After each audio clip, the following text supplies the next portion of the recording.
Welcome back to a week in the life of a neuroscience PhD student.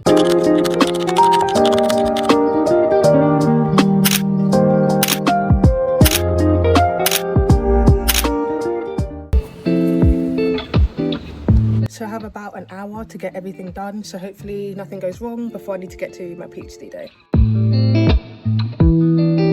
Mondays always begin in cell culture, feeding, checking morphology, and making sure my cells and my organoids survive the weekend. I usually like to take it kind of slow, and this kind of tricks my brain into thinking the rest of the week should be calm. Then we had our program PhD day, which is honestly one of my favourite parts of being part of such a multidisciplinary program. Everyone works on completely different areas, for example, liver regeneration, pancreatic models, brain organoids, immunity, tissue engineering. It's like sitting through a live science documentary, but made by people you actually know. It's also kind of humbling too, because you realise how massive biomedical science really is. And honestly, I was really nervous to present my work. But once I started, I think it went well. Hearing everyone share their work also makes me feel more grounded in my own project. And yes, the free food actually did help my confidence. Nothing motivates a room full of PhD students like free food. Okay, so today's going to be a rather chill day. I just have a few meetings, a few stuff to do in tissue culture, the journal club, and yeah, that's about it.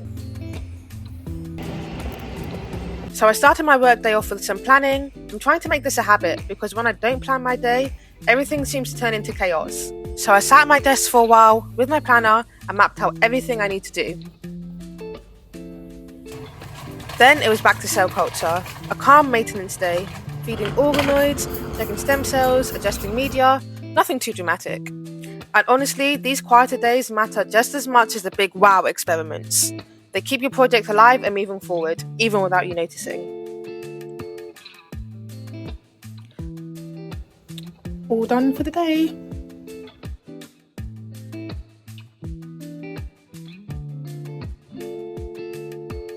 So today is not going to be a really busy day. I just need to go to cell culture for a bit. I think I have one meeting. I might need to double check. And yeah, that's basically it.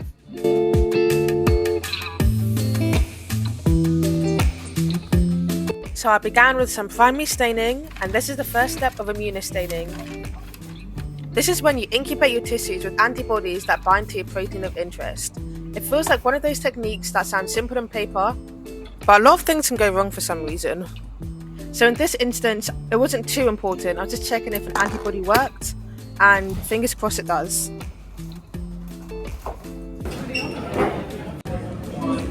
After that, I headed to the microscope to check if last week's staining worked, and thank goodness it did. This did really boost my mood, as I do have a love-hate relationship with the microscope.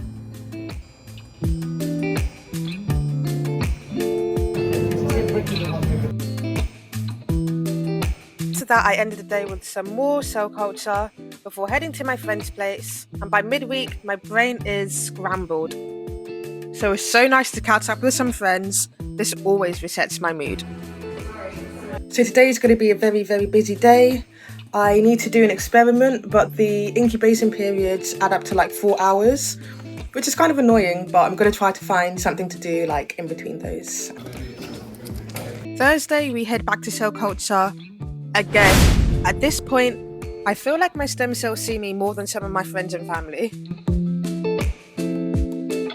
But today I also did the secondary staining for the primary staining I did yesterday, and this is where the fluorescent antibody binds to the primary one, so you can actually see your proteins of interest underneath the microscope. And later on during the day we had a PhD meeting, and this is basically where all the PhD students in our department get together and someone presents and we share updates about our projects. And honestly, it's nice to have a community of PhD students where we understand each other, our struggles. This way we all know we're not alone. Okay, so yesterday was one of those days where it was extremely busy, so I barely filmed anything. But I kept having to go back, I had to keep going back and forth in between buildings, because our cell culture is in another building, and yeah, it was just really busy. But then we had our PhD meeting when all the PhD students got together, had a nice little catch up, and yeah, today should be a bit more quiet. I just have a meeting in the morning, and then I have I think I need to go to cell culture for a bit. But now I'm currently packing. I'm going on a retreat in Oxford. It was a mess, but I'm just currently packing my stuff. So I think I'll leave the lab, come back home, continue packing, and then leave. And yeah. So today was kind of chill. I just split my cells and did some media changes. Then I headed to the valuable retreat for the weekend, and honestly, I've been looking forward to this retreat for a very long time. I went last year, and I knew I had to come again.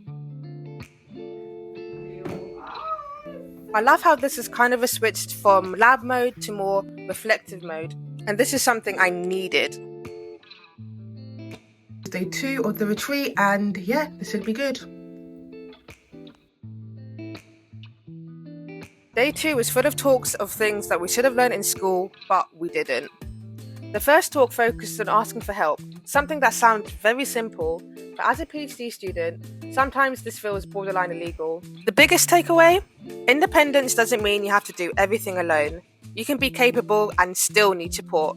And this is something I really needed to hear. Another lesson we learned is that you need to be willing to give help as much as you need to be willing to receive help. Then we had a talk about finances, and this honestly should be mandatory in every university. Taxes, budgeting, financial boundaries, all of the unglamorous but essential skills every young adult needs to know. And then it was time to get ready for my favourite part of the retreat, and this was the gala. Honestly, everyone looked so good, and I wish I could do something like this every weekend. For a while, it just made me forget about everything, forget about protocols, antibodies. Honestly, it was so fun, warm, and uplifting.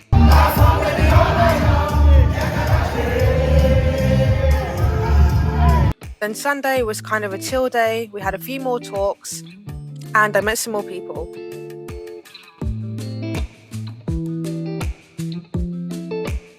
And so, this was a week in my life. Make sure to hit subscribe for more.